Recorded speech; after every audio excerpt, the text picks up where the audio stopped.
दोस्तों, कैसे हैं आप सभी। आशा करती हूँ आप सभी बहुत अच्छे हैं और अपना ख्याल रख रहे हैं। राधा रानी अपनी कृपा आप सब पर बनाए रखें।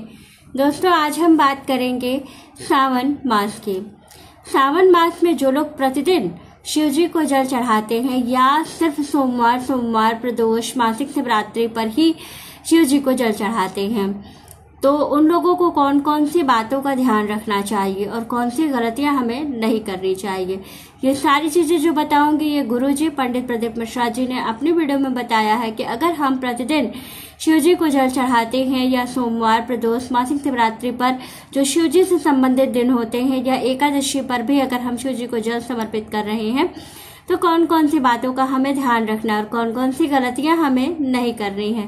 तो आइए चलिए जान लेते हैं क्या करना है, कौन सी गलती हमें नहीं करनी है और क्या हम विशेष रूप से ध्यान रखें।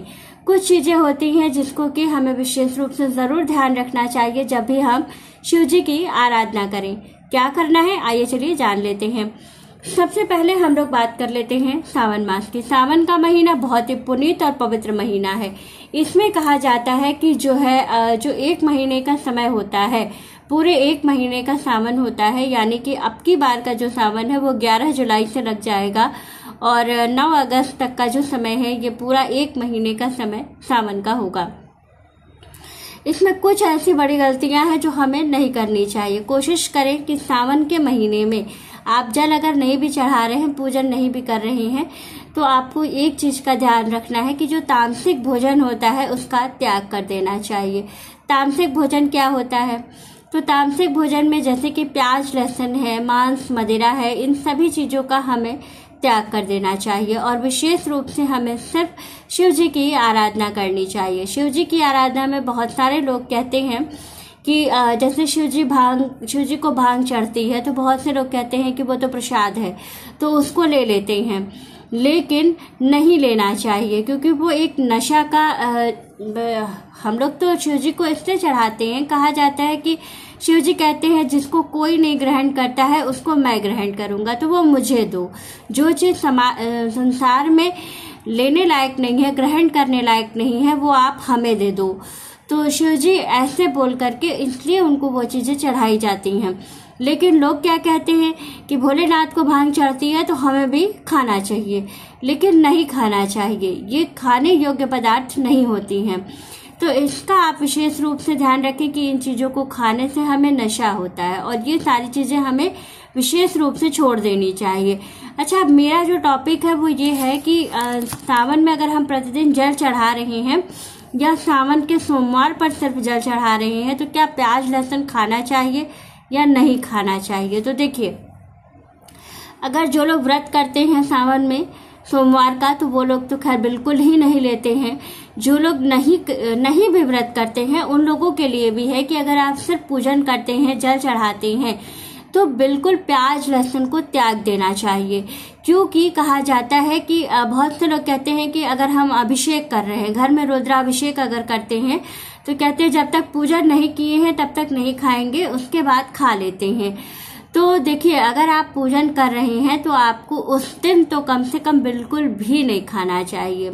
और अगर किसी शिव मंदिर में जाके आप जल चढ़ाते हैं तो शिव मंदिर में जल चढ़ाने के बाद सीधा अपने घर आना चाहिए। कहीं आपको इधर उधर, कहीं रेस्टोरेंट में, इधर किसी के घर नहीं जाना चाहिए। कहा जाता है कि जब हम किसी मंदिर में जाते हैं, पूजन करते हैं, जल चढ़ाते हैं, तो जो वहां की रज होती है, जो मिट्टी होती है, वो हमारे पैरों में लगती है और वो शुभता का प्रतीक होती है। और जब वही मिट्टी लेकर के, वही रज लेके हम किसी के घर जाते हैं या किसी रेस्टोरेंट में जाते हैं, उसके बाद से फिर वहां से घूम के खा पी करके घर आते हैं, तो वो रज हमारी जो पैर में लगी होती है वो उस जगह पर चली जाती है और उसकी शुभता वहां पर चली जाती है। हमको उसका कोई फल प्राप्त नहीं होता है। तो ये कोशिश करें जब भी आप शिव मंदिर में दर्शन करने जाएं, जल चढ़ाने जाएं, पूजन करने जाएं, तो वहां से सीधे अपने घर आएं और कहीं भी ना रुकें। मंदिर जाएं, मंदिर से निकलें और सीधे अपने घर के अंदर आएं। बाकी कहीं आपको रुकने की जरूरत नहीं। वहां से घर आने के 1 घंटे 2 घंटे के बाद आपको जहां पर भी जाना है आप जा सकते हैं, लेकिन वहां से तुरंत निकल करके आपको कहीं और नहीं जाना चाहिए। और प्याज लहसुन की जो बात है, तो प्याज लहसुन कहा जाता है कि एकदम नहीं, क्योंकि ये चीजें जो होती हैं ये मन को भ्रमित करती हैं। तो जब भी हम कोई पूजन पाठ होता है, कोई व्रत होता है, तो हम लोग कहते हैं कि आज घर में नहीं बनाएंगे क्योंकि महकता है। और दूसरी चीज है कि अगर हम पूजन करते हैं, व्रत करते हैं, तो वो हमारा व्रत और पूजन खंडित होने लगता है उसके महक से। क्योंकि अगर मान लीजिए घर के सारे लोग व्रत नहीं भी हैं, सिर्फ 1 या 2 लोग ही व्रत है, तो बाकी लोग तो सोचते हैं कि हम तो व्रत नहीं है, हम क्यों ना खाएं। लेकिन ये चीज नहीं करना चाहिए, क्योंकि अगर आप घर में बना रहे हैं, घर में महक रहा है, तो उस व्रत, जो व्यक्ति व्रत रह रहा है वो तो पूरी श्रद्धा से व्रत है। लेकिन अगर आप ऐसा कर रहे हैं तो आपको उसका पाप जरूर मिलता है। और कहा जाता है जो लोग ऐसा करते हैं वो सीधा नर्क में जाते हैं। तो कोशिश करनी चाहिए कि हमें जहां तक हो सके व्रत त्योहार में इन चीजों को बिल्कुल भी नहीं यूज करना है।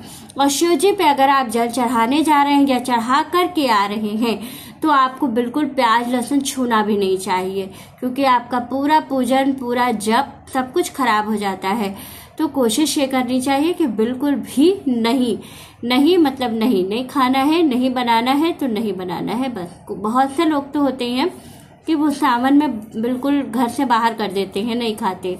और अगर आप शिव जी के सच्चे भक्त हैं तो ये वीडियो आप लोग लाइक जरूर कीजिएगा, आगे शेयर कीजिएगा और चैनल को सब्सक्राइब कीजिएगा, क्योंकि ये बहुत ही इंफॉर्मेटिव वीडियो है। ये सभी को मिलना चाहिए सावन से पहले। अगर आप प्रतिदिन शिव जी की आराधना कर रहे हैं तो आपको जरूर इस बात का ध्यान रखना है कि ये सारी चीजें आपको नहीं करनी है। और प्रदोष है, सावन सोमवार है, मासिक शिवरात्रि है, ये सारी चीजें अभी इसी महीने में आएंगी। तो इन सभी चीजों को ध्यान में रखते हुए इस वीडियो को बहुत बहुत ज्यादा लाइक कीजिएगा और प्यारा सा कमेंट हर हर महादेव का जरूर कीजिएगा। राधे राधे दोस्तों।